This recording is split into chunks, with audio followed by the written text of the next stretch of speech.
beauty is no longer skin deep. Wellness is really changing the game here. So when I say that, we're no longer seeing things like topical creams, etc., being engaging. We're seeing the market is really ready to understand the connection between internal health, which actually starts with gut again, and beauty reflected on the skin. We're not seeing beauty trends related to hair or makeup or anything. It's about skin. And so to me, again, we saw an interconnection between food and nutrition, health, and beauty. And the key one there is skin, gut health relation to skin. If you can solve that problem, educate people, because the market is ready, right, to be educated. They're interested. If you can be the voice of trust in that market, you've got loyalty, you've got a brand for life, right? We don't ever change our skin product. I don't. I just stick to something until someone tells me something else, right? So, you know, beauty is no longer about, you know, looking good on the outside. It comes from within to have glowing skin. Glowing skin is one of the key narratives or trends that I think is going to fly. So we have a lot of these predictions that we see just based on what the data says, but it comes from within.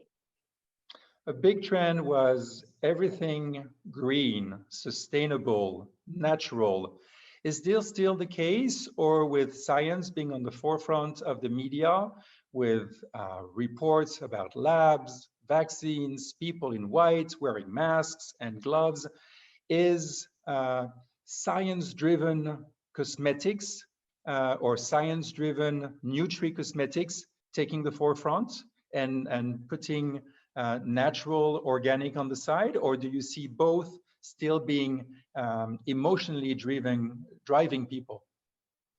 Well, when I talk about science of beauty, it's actually talking, people are interested in cellular beauty, how things connect scientifically in the body, not so much scientifically made in a lab, if that makes sense.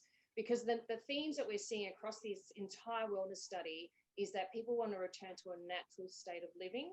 They want to return to their natural environment. They want to bring in nature into their homes, which is what we saw very clearly in the home design and lifestyle segment. We saw that we're living quite unnaturally. We want to connect back to nature. So when I talk about the science of beauty, it's about the mechanics of how our body breaks down food and nutrition, diet, and how it connects with our gut specifically, and how it transforms into beautiful glowing skin. That's the connection scientifically. I don't think we didn't test, you know, supplements or things like that. I think the market's moving away from that. And you'll see that as well in other themes with healing. We're seeing all these alternative methods of healing, right? The Eastern methods of healing, the more natural methods, holistic methods coming to prominence. Western medicine, it has a different need, and it's a different market. So all of these things are moving at the same sort of parallel rate to each other. And so science for beauty is science of food, science of biology that translates into skin. That's how we define it.